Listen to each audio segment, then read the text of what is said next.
Do you ever have a day where you just think, fuck it, I can't be asked to do anything. I'm not going for a run, I'm not stretching, I'm doing nothing. Every day. I can't do it. There may be some days I get up with poopy pants and I'm like, you know what, man? Fuck this, man. Like, what am I training for?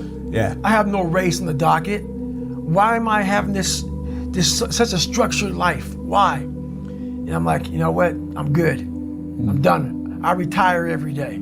Yeah. I'm done with this shit. And I sit around and I say, okay. And then this is my thought process. So you want to be normal.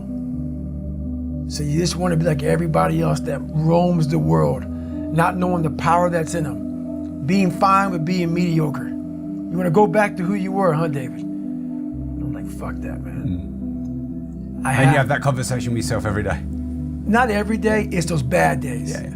It's those bad days. I see a whole bunch of people walking around out here who have no idea how talented they truly are. And I'm talking about talent, like some God-given ability. Talent that sometimes you have to hone, you have to work on, and you have to harness yourself. And they just walk around just on their phones, just clueless to how powerful they are.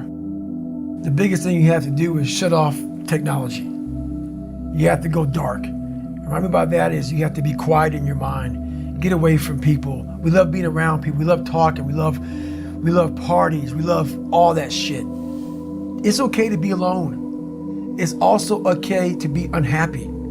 It's okay to be unhappy sometimes, man. It's okay to say, you know what, man, I'm fucked up. So you gotta go to the truth first. Who are you? Get really accountable and say, okay, who am I? What's the truth about me? Get to that dark place in your mind. Figure out, it may take months, it may take years. Figure out your purpose. Figure out what you want to be in life. And then from there, okay, I have my purpose. It may take a long time. No one knows their purpose because it's too loud. Find your purpose. From there, all right, you gotta start planning. People love the planning phase because it's very comfortable. Then from the planning phase, you gotta go to execution. So the execution phase, what we all hate, because that's where the real work begins, and that's when the failure happens, and the failure. But you know, that's kind of how you have to do it. Honestly, what's funny about this is people may hear all this and say, God, this guy's such a structured guy, talking about demons, getting over things. That sounds like his whole life. It's true, but I'm the most peaceful person on the planet Earth, even with like the conversation. I gotta go to the gym, I have to do this, I have to do that. Every day I'm winning. Every day I'm winning the other voice in my head. So I'm at peace with myself. The things I do for fun are like me bettering myself. Yeah. I love sports, I love watching sports, but I also love accomplishing and overcoming myself every day. Because every day is a battle.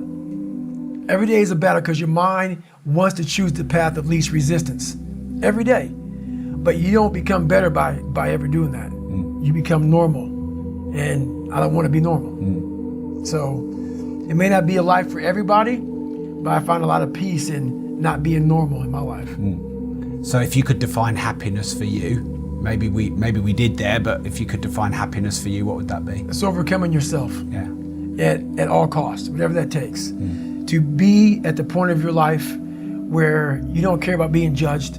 You can be in a room of 1 million people and they all hate you, and you walk in and you go like this. Not because you're angry at them, because you know yourself. Inside and out, and you know that you've put yourself through hell to be where you're at today. You've walked the walk, you've talked the talk, and you've walked the walk. And that's, to me, what it's all about. It's all about putting those boots on the ground and getting after it every day. And once you do that, you have a feeling about yourself that no one can ever take away or even understand. Yeah. Life beat me the fuck up bad.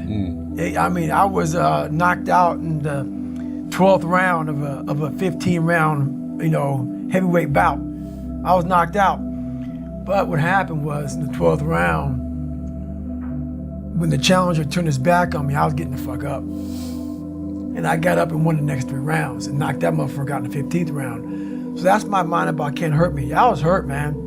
Like, literally, I had to overcome so much those first 26 years of my life, and I still do every day today. It's not over. But the mentality of can't hurt me is just that. No matter what's in front of you, man, you have to face, you have to confront, You have to overcome and move forward. So my father, you know, some of the kids that bullied me, my learning disabilities, all these things I went through in life, stuttering, you know, had so many different issues, failing and failing and failing, I'd overcome them, or they would have overcame me. Yeah, those scars are real. Those scars are proof that, you know, your past is real. So they're never gonna go away. I own them, but I'm proud of my childhood. I'm proud because without all of these lessons in life, and everybody says this bullshit, I mean it. I mean it, because I was able to look at my childhood and how I grew up as the ultimate training ground for my life. There has to be some people on this planet Earth who have my mentality. As gross as it is to some people, and as far off as it is and not understood, there has to be some people like me on this planet Earth. Has to be some warriors out there that are able to take this mindset and do something with it.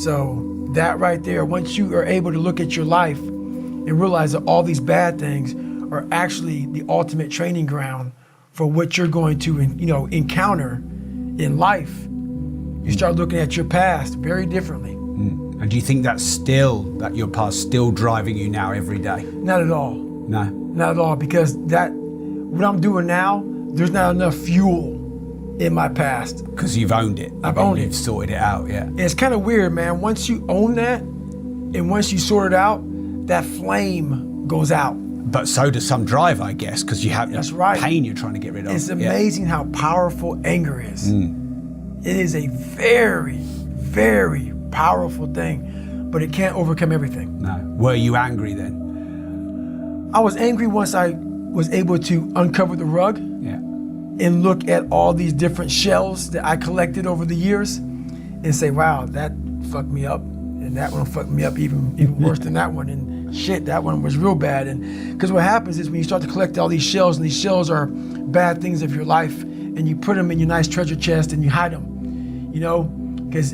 it reminds you of where you were at, but you don't want to visit them all the time. When I started visiting these shells, I was like, my God, man, it was a tough way to go. But now looking back on it, man, I don't have any more shells. So now you have to learn now what's your passion? Yeah. So now my passion is still trying to find out what is left, what is more. Can I be driven without the anger? And I can be.